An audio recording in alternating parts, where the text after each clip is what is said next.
मन को डांटो। ये मन बहुत बेईमान है। जब किसी को शराब पहली बार पीते हुए देखो तो ऐसे कहता, ऐसे मन कहता नहीं, और वो पीता, और फिर एक दिन उस घर में थप्पड़ मार करके पैसे लेकर के फिर जाता है पीने। मन को पकड़ाना होता है। गंदी से गंदी बात पकड़ा दो, वो बहुत जोर से पकड़ता है। अच्छी से अच्छी बात पकड़ा दो, उसको एक समझ लो कि एक तरह से वो अंधा आदमी है पर है बहुत बलवान। उसको जो पकड़ में आए तो बहुत जोर से पकड़ता है। अब ये है कि आपने पकड़ा, और जो पकड़ लिया आप बिना फुसलाए उसे आप छुड़ा नहीं सकते, इतना वो जोर का है। अब इसने शरीर को पकड़ लिया, इसने भोगों को पकड़ लिया। देख लो, बार बार हम शास्त्र की बातें सुना रहे, लेकिन वो छोड़ना नहीं चाहता। यदि कहीं वो नाम को पकड़ ले, बस आप समझ लो नामी भगवान भी चाहे तो नहीं छुड़ा सकते। अगर नाम को, ऐसे हैं भक्त जिन्होंने प्रभु से कहा कि आपको क्या चाहिए, लाला आपके नाम के बल से मैं आपको देने के लिए तैयार हूं, क्या चाहिए, जो चाहिए वो आप हमसे मांग लो। भगवान जो सर्वलोक महेश्वर दाता है, उनसे नाम जपक ने पूछ लिया कि तुम्हें क्या चाहिए, और देखो आशीर्वाद भी तो देते हैं रसिकजन। प्रिया प्रीतम को उन्हीं के नाम के बल से तो देते। एक बार केवल नाम पकड़ ले मन, फिर नामी भी चाहे तो छुड़वा नहीं सकता। ऐसी इसकी पकड़ है, जैसे इसने विषय को पकड़ लिया, लाख बार शास्त्र और गुरु समझा रहे फिर भी नहीं छोड़ रहा। अगर फुसलाए पा जाओ इसको और इसे नाम पकड़ा दो, दुलार से, हठ से, जैसे भी एक बार ये पकड़ ले, जैसे थोड़ी देर में आपने पकड़वा दिया मन को। एक समय तो होगा जब ये बिल्कुल नाम नहीं जपता होगा। आज इसने थोड़ा तो पकड़ के राजी हो गया, और धीरे से अगर पूरा पकड़ा दो हर समय वाला नाम जप। अब जितना नाम जप करो, यदि आप छोड़ना भी चाहो तो मन नहीं छोड़ेगा। आप देख लो करके। श्री स्वामी अखंडानंद जी महाराज से उनके एक शिष्य थे, 18 वर्ष तक उन्होंने मंत्र जपा, नाम जप करा, और आए बोले महाराज आपने जो नाम दिया था, उन्होंने कहा था राम राम जपो, तो 18 वर्ष हो गए, मुझे कोई लाभ तो मिला नहीं। कोई दूसरा हो तो आप दीजिए, 18 वर्ष में मुझे कोई लाभ नहीं हुआ। स्वामी श्री अखंडानंद जी प्रकांड विद्वान और भगवत बोध महापुरुष थे।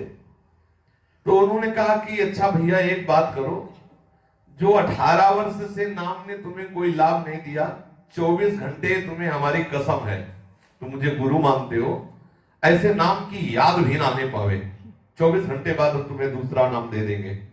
वो प्रणाम, जो ही प्रणाम किया तो अभ्यास 18 वर्ष का। अब और एकाग्रता बनी कि लेना नहीं है, अब तो बाहर निकला, गुरु की कसम। अब वो तो नाम मशीन की तरह शुरू, वो गेट के बाहर नहीं निकले, रो के लौट गया, बोले महाराज सब कुछ हो सकता है लेकिन अब नाम नहीं छूट सकता। बोले ये मिला 18 साल में। अब जिसकी जिह्वा विवश होके गुरु की कसम खवाने पर भी नाम नहीं छोड़ रही, उसको भगवत प्राप्ति में क्या दुर्लभता रह गई। तू धैर्य पूर्वक रहे, तेरे प्रारब्ध का, कर्म संस्कारों का नाश हो रहा है, निश्चित तुझे भगवत प्राप्ति हो जाएगी।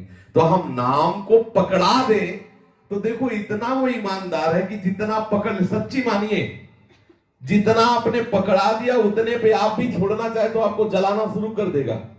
अगर 24 घंटे में 30 मिनट आपने मन को सिखा दिया है नाम जप करना, और उस समय कोई भी आ जाए तो आपके मन को खुद बुरा लगेगा, और लगेगा इसी 30 मिनट में तुम्हें मरना था क्या, यही लगेगा कि इसी 30 मिनट में तुम्हें आना, सारा व्यवहार इसी 30 मिनट में। वो मन जो है उतने में बर्दाश्त कर लिया नाम को, तो अब अन्य बर्दाश्त करे। और सही मानिए जिस दिन आप इसे 24 घंटे में राजी कर लेंगे तो बहुत ही बढ़िया वस्तु है मन। एक बार इसे प्रभु में लगा दीजिए, और एक बार प्रभु में लग गया तो फिर हटने वाला नहीं। जागृत स्वप्न सुसुप्ति स्फुरत में राधा पदार्थ छटा, ऐसी दिव्य, ये मन बहुत बड़ा सहायक है और मन बहुत बड़ा दुश्मन है। यदि इसको गंदी बातों में लगा दिया तो इससे बड़ा नीच और दुश्मन कोई नहीं है, और इसे भगवत चरणारविंद में लगा, इससे बड़ा कोई नहीं है, हमारा सहयोगी, हमारा मित्र, हमें आनंद देने वाला। इसलिए हम अपनी गलती को माने और मन को अच्छे मार्ग पर लगाएं। थोड़े दिन ये हो सकता है पूर्वाभ्यास में सबको गलत सलाह देता रहे, जिस दिन ये पकड़ लेगा पूरा नाम उस दिन छोड़ेगा नहीं, विश्वास मान लीजिए। अपने लोग इसी मार्ग से आए हैं। एक बार इसे ठीक से समझ में आ जाए कि जीवन ही नाम है, नाम ही जीवन है, फिर आप इसका चमत्कार देख लीजिए। भरी सभा में बात करते हुए बड़ी चतुराई से नाम जप लेगा। ये बहुत कलाकार है, बहुत चतुर है, बहुत समर्थ है। पूर्व में जब प्रारंभ में नामाभ्यास प्रारंभ हुआ तो अब जैसे तुमसे बात कर रहे हैं तो बीच बीच में बोल दिए, पूरा आपकी तरफ एकाग्र, तो सामने वाले को लगता कि हमें देख के बात कर रहे हैं, लेकिन उसके मुंह में नाम लिखते हैं और वो समझता कि हमें देख के बात कर रहे हैं, कि मतलब बहुत एकाग्रता से ऐसे देख रहे हैं और बीच बीच में वो हाँ जी ऐसा और बार बार नाम लिख रहे हैं। तो ये क्या मन ही तो है, लग गया नाम में, उसने फंसा लिया। अब सामने वाला नहीं समझ पा रहा कि क्या चल रहा है, और बीच बीच में बात भी हो रही, उसको देख भी रहे और नाम चल रहा है। अब हजारों से बात हो रही है, जैसे आप सभा में बैठे हैं, लेकिन मन ने गंदा चिंतन करने का स्वभाव बना लिया तो हो रहा है ना, आप देख लो।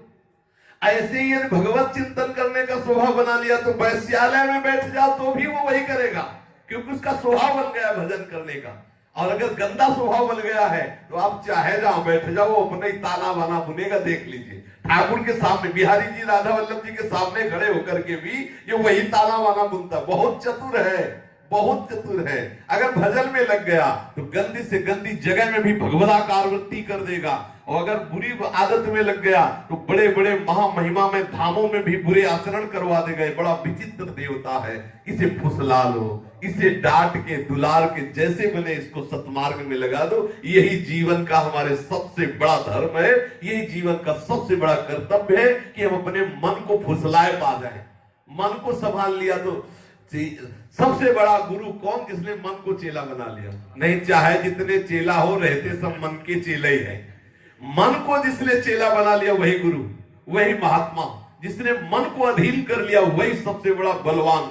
नहीं तो सब बलवानों को धूल दूषित कर देने वाला ये मन है, एक मिनट में न जाने कहां से कहां खड़ा कर देता है। इसलिए हट करके और दुलार करके दोनों भावों से मन को नाम में लगाइए।